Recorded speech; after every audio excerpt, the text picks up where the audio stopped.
What is going on today, guys? Welcome back to the channel. Welcome back to the show. Today, we are beginning the long process of finally getting our truck running. Now, I know some of you guys are gonna be like, truck, you guys don't have a truck. Yes, we do. This is a 1970 Chevrolet C20 pickup and it needs work. Basically, the long short of this truck was we bought it at Mecum on accident, had no clue anything about the condition. It ran for good for a while and then it doesn't run now. It's misfiring like crazy. It's been sitting here for a while. There's now wasps living here, inside the door, and in the tailgate release. Hello, there's actually one in there right now. We're taking it off to the shop to get it fixed today. My dad is over there picking up the trailer. There's a cat over there. I am tasked with getting the tires pumped up because they're a little flat. I'll link the video from when we got it in the description down below, but just be warned, it's not a very good video. It was like 3 years ago, back before I actually knew what I was doing on YouTube, so be warned. And just like that, we have a trailer. So our plan is to pull the truck out a little bit using the Jeep and then get the truck lined up with the trailer and then use the Jeep to pull it onto the trailer using some snatch blocks and a pulley system that I watch from Smarter every day. Because snatch blocks are amazing. I don't know how you get that out of there. Do we want to try just firing it up first real quick and see if it'll run under its own power? I highly doubt it will. You'd be surprised if it turns over. Yep, nothing. That'd have been great. That was to be expected, but it was worth a shot. New plan, we're pulling it from the front because there's no easily accessible rear frame points for us to put the chain on. And if you don't pull from the frame, bad things happen. So my dad and I couldn't move it from its spot by hand, but using the power of snatch blocks, we're gonna try and move it on the trailer by ourselves. Just because it's fun. Just because it's fun. Oh, not quite. Right, I'm gonna grab gloves and do this because it's tearing apart my hands. Yeah, we probably.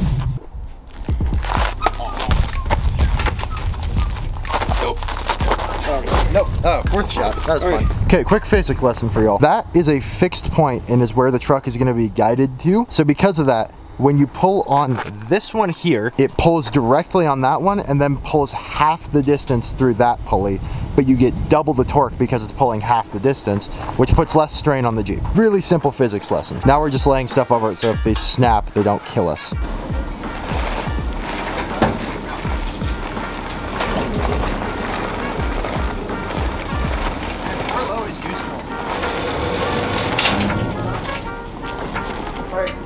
Who come check me? You're on. Okay. Go to the right. Brake tension. Big wrench. There you go. Yeah, big wrench. Okay. Okay, so we're rubbing down here. Don't die on that. This is rubbing metal on metal. That's a great way to snap a line and then damage everything and probably hurt somebody. So we're gonna break tension and put this through where the ball hitch is right now by breaking open the ball hitch with the big wrench. Oh my goodness. Dad, you did not put the brake on hard enough. There we go. Oh, that's steady. Wrong way. Yeah, you did the same thing I did with my brakes. The ball hitch is spinning with it. That's an issue. Naturally, the hook doesn't fit over that, so we just did all that for nothing. I guess we're gonna trust these. I don't know if we should or not. They're really thin. They should be fine. They're used for like saving your trailer if it falls off, so. Round two.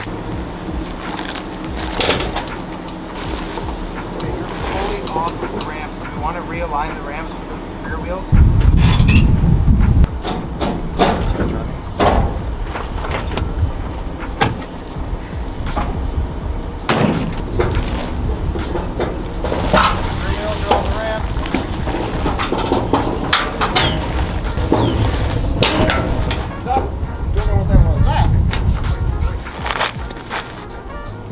We're gonna have to give some tension because we're over the full point. Okay. So you're gonna unhook that and then hook it up to that one up there? Yeah. Tell me when you've got it hooked up. Go for it. Whoop. Oh, stop. I'm right there.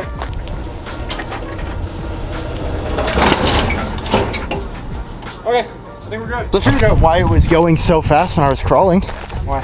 It decided that it was going to tow in second gear. I hate automatics. Quick little interior tour. It has a wooden wheel, a bench seat, and a manual transmission. And a rat's nest of wiring. I definitely think we might be able to do the mechanicals ourselves, but I'm going to let somebody else do the electronics because I don't know crap about wiring.